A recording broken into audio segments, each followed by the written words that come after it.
Midas once did a favor for a god, and in return he was granted one wish, anything he wanted. Midas thought long and hard.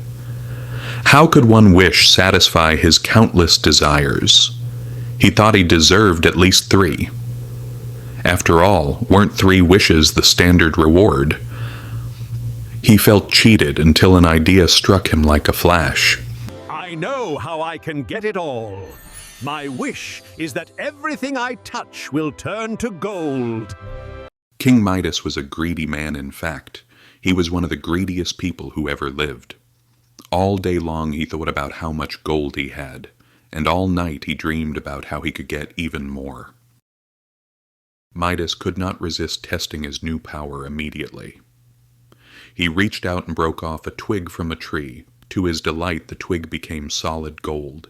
He began grabbing everything in sight: dirt, leaves, grass, flowers, and everything he touched hardened into pure gold. I'll be the wealthiest, most powerful king in all the world. I'm going to spend every minute of the day turning things into gold.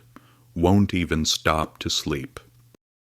The greedy king worked up quite an appetite, rushing about, tagging everything in sight. After many hours he returned to the castle to order a royal feast. As he sat down, the table and chair turned to gold at his touch. He noticed with glee that the cup became a golden goblet in his hand. Midas took a sip of water to quench his terrible thirst, and suddenly choked on a glob of metal. Spitting it out, he realized the water had turned to gold. Sobbing, Midas collapsed on the floor and begged the gods for mercy. His tears fell like tiny golden marbles, which only made him cry harder. I have learned my lesson. I was too greedy and am punished for it.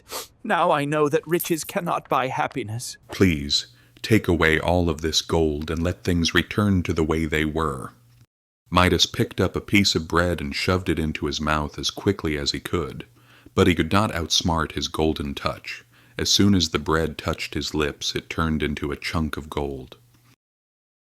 What is the use of having more gold than Apollo if I can't even eat a piece of bread? I'll be the richest, hungriest king in history.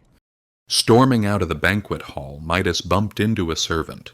He turned to yell at the servant for getting in his way, but instead came face to face with a life-sized golden statue. The gods took pity on the pathetic king and took away the Midas touch, which was, after all, a curse rather than a gift.